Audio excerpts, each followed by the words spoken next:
Olá pessoal, mais um vídeo do nosso canal de conexão com a natureza. No episódio de hoje a gente vai falar sobre essa acerola, né? Essa acerola que é uma árvore muito vigorosa, né? É uma árvore que eu já comecei a trabalhar com ela já tem um tempinho, aproximadamente um ano e meio, e já foi possível direcionar o tronco dela, né, para um posicionamento aí bem bacana, estilo Moyogi, e os galhos também. Então, assim, depois do último procedimento que eu fiz com ela, ela teve uma brotação bem bacana. E hoje eu vou aproveitar para fazer uma poda, seleção de galhos, direcionar alguns galhos aí com aramação e vamos ver como é que vai ficar. Bom, inicialmente, né, eu comecei a fazer a poda, como eu falei com vocês, né, e essa seleção de galhos aí que é fundamental para a gente definir qual vai ser, né, o projeto final da nossa planta, tá? Então, assim, com essa poda, eu fiz uma poda aí para poder estimular as bifurcações, para a gente conseguir montar aí os patamares, né, para ficar aqueles patamares bonitinhos aí que a gente ama no nosso bonsai, né? No momento da poda, assim, a gente tem que tomar alguns cuidados, né, para que a gente tenha essas bifurcações nos lugares certos, tá? Então, o que eu faço esse procedimento? Tá vendo esse galho? Eu pulo 2 pares de folhas, né, e faço o corte. Para quê? Para que ela possa bifurcar e o entrenó ele fique o menor possível, assim. Então a gente vai ter aquelas ramificações, né, mais bem distribuídas, e isso vai facilitar com que a gente forme os patamares que eu acabei de falar para vocês, né? Então é muito prazeroso nessa parte de fazer a poda, assim, porque no primeiro momento, para quem não está acostumado, né, a estilizar bonsai, cuidar do bonsai, parece uma judiação com a planta. Mas na verdade aí você está estimulando o crescimento dela, né? Com essa poda e com o estímulo das ramificações, a árvore vai ficar mais forte, né? O tronco vai consequentemente engrossar, os galhos também.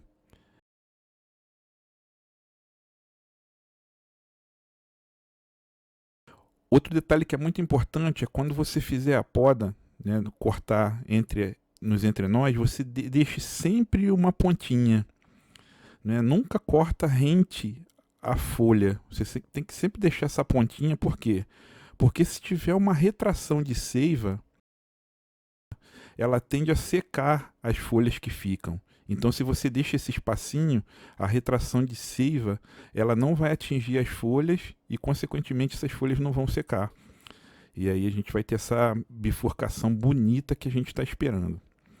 Nessa espécie especificamente, né, ela tem pares de folhas que nascem na mesma posição. Mas a gente encontra também outras espécies que as folhas elas nascem intercaladas, né? Uma na direita, uma na esquerda, mais à frente.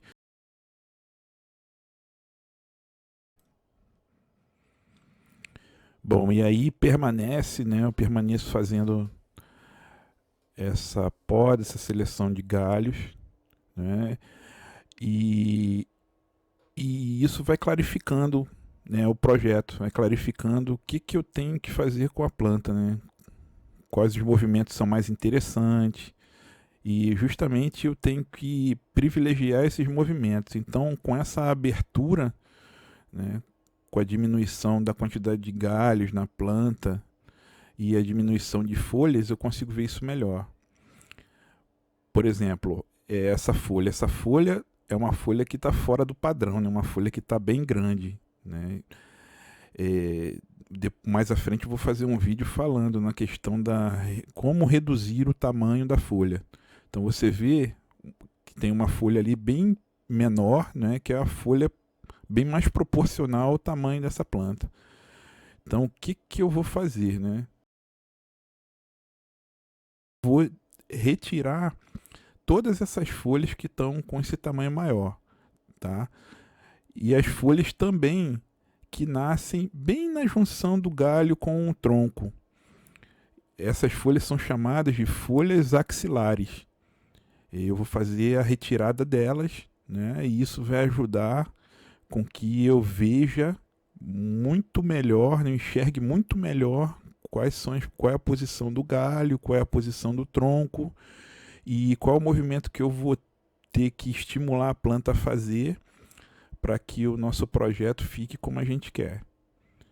E aí eu começo a realizar a aramação com muito cuidado, porque ainda sobraram folhas, né? Muita gente gosta de fazer a desfolha quando faz a aramação, tá?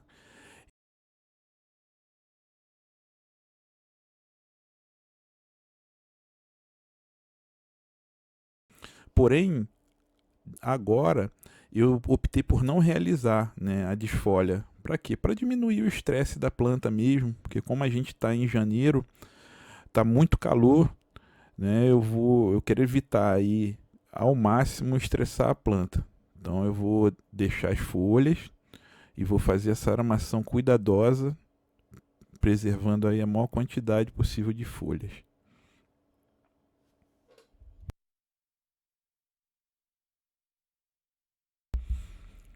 Na hora da aramação você tem que ter bastante cuidado, né, para os galhos não quebrarem, né? Então você tem que estar segurando o arame e segurando também o galho, né, para que o galho não fique sobrecarregado quando você faz os movimentos e consequentemente quebre. E aí eu estou colocando esses patamares, né, os galhos, numa posição mais horizontal, né, como se fosse mesmo uma mão, né, espalmada. Então você imagina a mão e os galhos como sendo os dedos. Então isso vai ajudar a formar aquele patamar que eu quero para essa nossa acerola. A partir daí, eu repito esse procedimento nos demais galhos. Esse trabalho, né, ele deve ser feito de baixo para cima, né, pegando os primeiros galhos da planta. Nesse caso, eu estou partindo de um galho superior, porque os patamares de baixo eles já estão melhor definidos. Então, eu estou conduzindo praticamente os patamares inferiores só com a poda. E eu já estou partindo do meio da planta para poder posicionar, né, definir os demais patamares. E como eu falei para vocês, né, quando a gente vai aramando, a gente vai podando, retirando o excesso de folhas, a planta vai se mostrando e a gente vai definindo aí também, se precisa retirar mais um galho, se precisa, né, movimentar para outra direção. Então o bacana do bonsai é isso, né, que você às vezes chega com uma ideia, mas essa ideia ela é alterada no decorrer do procedimento, né, por conta das respostas que a planta te dá. E aí o resultado final desse procedimento, assim, ela é uma planta que está me agradando bastante, assim, ela está respondendo muito bem, já está com um formatinho bem definido. E agora, né, depois desses procedimentos, como ela está aramada, deixar ela meia sombra, né, não deixar ela diretamente no sol, principalmente porque está muito calor, né, o sol está a pino. E depois de mais ou menos uns 15 dias a 3 semanas, ela pode voltar para o sol sem problema, nunca esquecendo da regra e dos cuidados básicos aí com a nossa plantinha. Bom, pessoal, esse foi o episódio de hoje. Espero que vocês tenham gostado aí. Quem gostou, se inscreve, né? Não esquece de acionar o sininho. Dá o like também para poder fortalecer o nosso canal. E eu conto com a presença de vocês aí, com a audiência de vocês nos próximos vídeos. Um grande abraço e até lá.